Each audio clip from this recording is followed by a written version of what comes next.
Okay. सो मेरा नाम अंकित कुमार केशान है और मैं बिहार से हूँ। क्वालिफिकेशन से इंजीनियर, पेशे से अभी टीचर हूँ।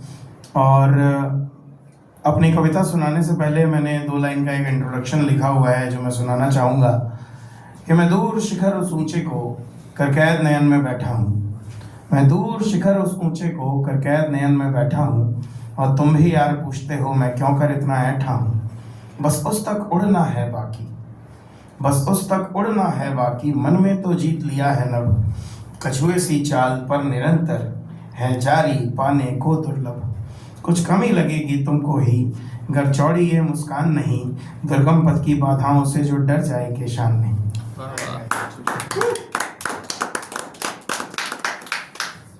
7 साल पहले ये कविता मैंने इस प्लेटफॉर्म के लिए ही लिखी थी शायद, क्योंकि मेरे फेवरेट पोइट हैं श्री राकेश तिवारी। जब मैंने उनकी पहली कविता सुनी थी तब से मैं उनका फ़ैन हो गया था और तब मैंने उनकी सारी कविताएं सुनी। उनकी सारी कविताएं मैं सबसे पहली बार सुनता हूँ। और फिर शायद आज मुझे टी पटेल के स्टेज पे पहली बार, वैसे मैंने इनके मंडे ऑनलाइन इंस्टाग्राम वाले ओपन माइक में कई बार कविताएं सुनाई हैं, लेकिन टी पटेल के स्टेज पे ऑफलाइन में आज पहली बार परफॉर्म कर रहा हूँ। और ये कविता मैं कभी सही ढंग से नहीं सुना पाया क्योंकि यूजुअली 4-5 मिनट का टाइम लिमिट होता है और ये कविता जो है लास्ट में रशअप हो जाती है और बहुत बहुत जल्दी सुनानी पड़ती है।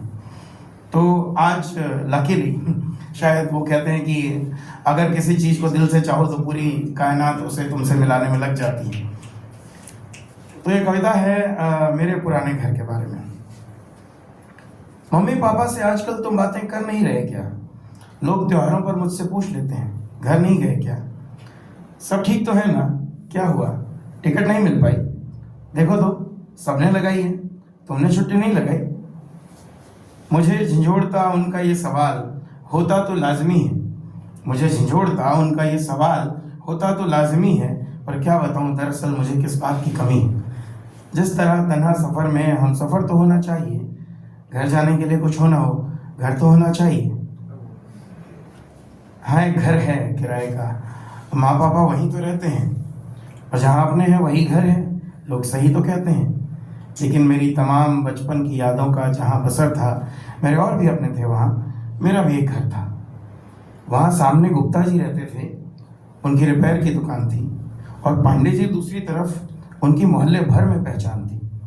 लोग भूल जाते हैं काफ़ी कुछ, लेकिन मैं कैसे भूलता। उन दोनों घरों के बीच ठीक सामने वहीं तो मेरा स्कूल था।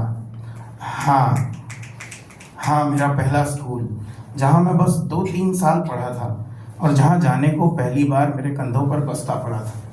स्कूल ड्रेस, पेंसिल बॉक्स पापा ने सबकी बहुतायत रखी थी, लेकिन मम्मी के सामने मैंने फिर भी एक शिकायत रखी थी। मेरी एक जिद थी जिसको किसी भी हाल में मनवाना था। स्कूल सामने है तो क्या हुआ, मुझे भी स्कूल बस से जाना था।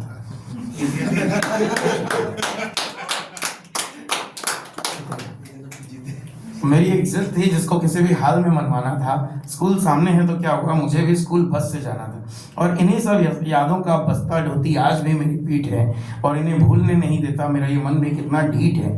तो हाँ, मेरा वो घर एक ही मंजिल का था, ऊपर छत थी और लेकिन वही छोटी सी मेरी दुनिया, मेरा स्वर्ग, मेरी जन्नत थी। हाँ, ऊपर 2 कमरे और थे, उनके सामने जगह खाली थी। उस छत पर हमने तमाम खेल खेले थे, लकीरें खींच डाली थी। छोटी ताई, बड़ी ताई, दादी, ताऊजी, सबसे कितना प्यार था। कभी गिना भी नहीं कितने सदस्यों का मेरा ये परिवार था। छुट्टियों में सीतामढ़ी, मलंगवा, चनपटिया से बुआ आती थी और फिर एक आध हफ्ते हम छुटकों की मौज हो जाती थी। बुआ के लाल काले नीले बैग से निकलती टॉफियों की पोटली थी। बचपन की ये मासूम बातें सचमुच कितनी भली थी। फिर एक बक्से में से निकलता था लाल मिर्च का अचार। उस तीखे मिर्च के खट्टे अचार में होता था ढेर सारा प्यार। और एक बुआ पास ही रहती थी तो उनके पास हम जाया करते थे। दीदी भैया से जिद करके कंप्यूटर पर गेम लगवाया करते थे। बुआ के घर से जरा सा दूर मौसी का भी घर था, वहां भी जाते थे और जितना साथ ले जाते उससे कुछ ज्यादा ही ले आते थे। हाँ, तो उस घर की छत पर लकीरें खींच हमने तमाम खेल खेले थे उस घर ने जाने कितने मौसम, जाड़े, गर्मी, बरसात झेले थे। क्या मालूम था कि असल जिंदगी में भी लकीरों का नज़ारा होगा। उस घर ने कहाँ सोचा होगा कि उसका भी कभी बंटवारा होगा। तमाम घरों की तरह ही बट जाना उस घर का भी नसीब था। उसके बाद भी प्यारा था वो घर, भले ही अब बेतरतीब था।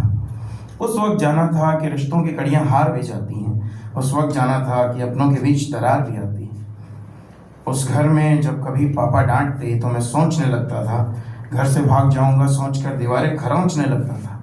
घर जैसी कोई जगह नहीं, किसी ने कितना सही कहा था। मैं जब घर से निकला और लौटा तो घर ही नहीं रहा था, क्योंकि बढ़ती उम्र के साथ मुझे वक्त और हालातों से लड़ना था। कोई मुकाम हासिल करना था, मुझे खूब पढ़ना था। लेकिन मेरी पढ़ाई उस वक्त पैसों के तराजू पर टंगी थी। शिक्षा आज तो है ही, उस वक्त भी खासी महंगी थी। फिर हालात का तराजू एक और झुका, उधर ही टिक गया। घर की हालत ऐसी हुई कि घर बिक गया।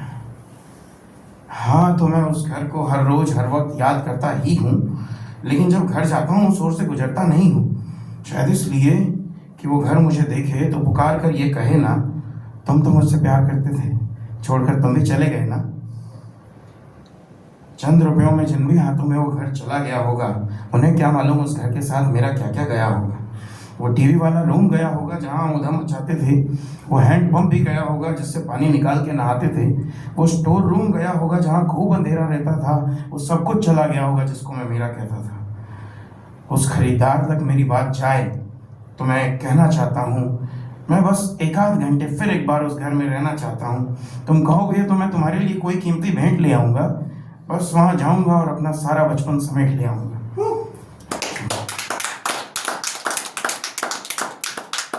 मैं घर जाना चाहता हूँ, पर सच है अब जाता नहीं हूँ, क्योंकि जो मेरा था कभी उसे मैं भूल पाता नहीं। दो अक्षर का ये शब्द घर मुझे रोज रुला जाता है। एक घर था मेरा भी, मुझे बहुत याद आता है।